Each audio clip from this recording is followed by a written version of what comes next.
تو کیا میں غوث پاک سے بڑھ گیا؟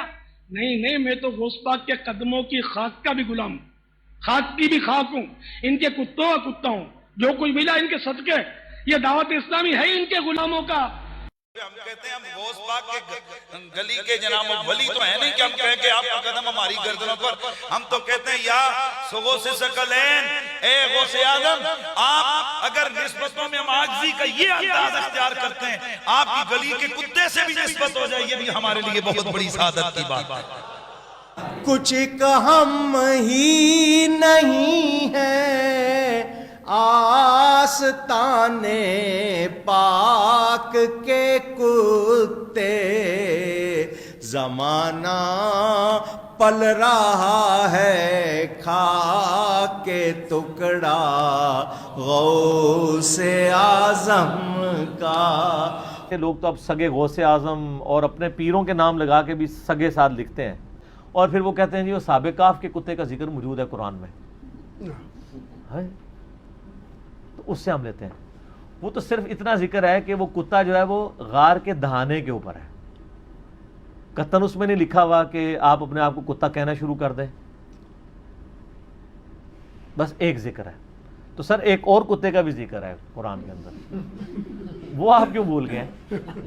سورۃ الاعراف کی آیت نمبر 175 اور 176 میں علماء سو کو اللہ نے کتے کی مثال بیان کیا ہے کہ یہ وہ کتے ہیں کہ بلعام بن بعورہ کا ذکر ہے۔ المستدرک الحاکم میں صحیح سند سے ابن مسعود کا قول ہے کہ یہ بلعام بن بعورہ، بعض جگہ بلعام بن بعورہ بھی آتا ہے، بلعام بن بعورہ ایک یہودی عالم تھا، بہت بڑا عالم تھا، لیکن پستی میں گر گیا۔ تو اللہ فرماتا ہے کہ اس کی مثال ہے جیسے کتا زبان ہانپتا ہے، اس پہ لوڈ کوئی بوجھ ڈالیں تب بھی زبان ہانپے، نہ ڈالیں تب بھی، یعنی وہ دنیا کی پستی میں گر گیا۔ تو وہ بھی تو ایک کتا ہے، یہ بھی مثال بیان ہوئی ہے۔ اور سنن ابی داؤد میں تو حدیث ہے کہ میری امت کے 72 گروہ دوزخ میں جائیں گے اور میری امت میں ایسی بدعات پیدا ہوں گی، اسی حدیث میں آگے الفاظ ہیں، جیسے کتا کسی کو کاٹ جائے باولا اور اس کے ایک ایک ریشے میں بدعات داخل ہو جائیں جیسا کہ وہ کتے کا زہر، ایسے میری امت میں بدعات فرقوں میں داخل ہوں گی۔ تو یہ فرقے میں بدعت جس کتے کے کاٹنے سے ہوتی ہے، وہ کتا کون سا ہوتا ہے؟ ارسیشن کتا ہوتا ہے؟ کون سا ہوتا ہے؟ مولوی ظاہر بدعات تو وہی جاری کرے گا نا جو دین کا کسٹوڈین بنا ہوا ہے۔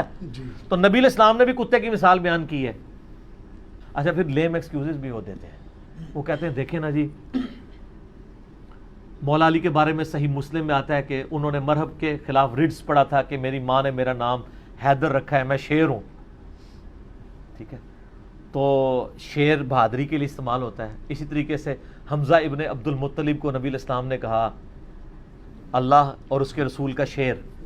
اب شیر بھی تو دیکھیں، شیر کی بھی دم ہوتی ہے، اس کے بھی 4 ٹانگیں ہوتی ہیں، تو آپ شیر تو کہہ لیتے ہیں اس کو، تو وہ شیر بہادری کی علامت کے طور پہ استعمال ہوتا ہے تو شیر بھی حرام ہے۔ تو صحیح حدیث ہے صحیح مسلم میں کہ جتنے درندے ہیں گوشت خور وہ حرام ہے، شیر حرام ہے۔ اگرچہ وہ حرام ہے لیکن مثال کے طور پہ بیان کرنا ٹھیک ہے۔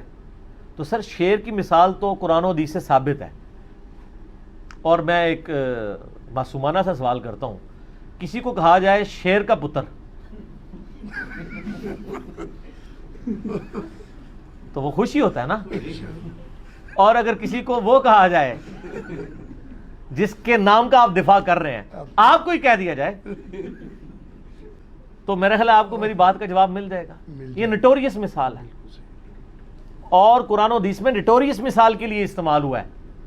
کتے کی مثال نٹوریس آئی ہے، حتیٰ کہ بخاری مسلم دونوں میں حدیث ہے جس گھر میں کتا ہو یا تصویر، اس میں رحمت کے فرشتے ہی داخل نہیں ہوتے۔ چلیں خدا کے لیے عقل کے ناخن لیں اور بات کو سمجھنے کی کوشش کریں۔